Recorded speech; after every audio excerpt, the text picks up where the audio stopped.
بسم اللہ والصلاة والسلام علی رسول اللہ۔ ایک مسئلہ عام طور پر جو پوچھا جاتا ہے کہ اگر کوئی موذی جانور مثلا کتا یا بلی جو بہت زیادہ نقصان کرنے والی ہو اور اس کے نقصان سے بچنا کوئی اور صورت نہ ہو، تو کیا ایسی صورت میں اس کے نقصان سے بچنے کے لیے اس کو مارنا جائز ہے یا ناجائز ہے؟ تو اس کا جواب یہ ہے کہ پہلے تو کوشش کی جائے کہ مارنے کے بجائے کوئی اور حل اس کا تلاش کیا جائے،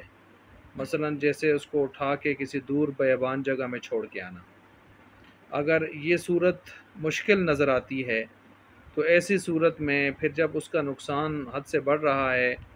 اور ایک ترتیب سے روزانہ ہی اس کے نقصان سے دوچار ہو رہا ہے، تو پھر ایسی صورت میں اس کو مارنا جائز ہے۔ لیکن مارنے میں ایذا دے کر، تکلیف بیجا دے کر مارنا یہ جائز نہیں ہوگا، بلکہ مارنے میں فقہا نے لکھا ہے پھر اس کو سہل طریقے سے، جو زیادہ سہولت والا ہو، جس میں جلدی سے اس کی جان نکل سکے، ختم ہو سکے۔ مثلا فقہا نے اپنے انداز سے لکھا کہ چھری سے اس کو ذبح کر دینا، یا آج کے دور میں جیسے گولی ہے، گولی مار دینا۔ تو یعنی زیادہ اس کو اذیت دینا مقصد نہ ہو،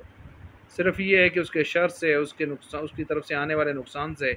بچنے کے لیے اس کو ختم کرنا ہے، تو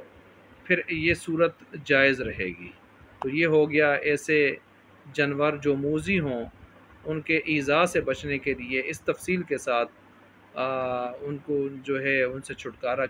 حاصل کیا جا سکتا ہے۔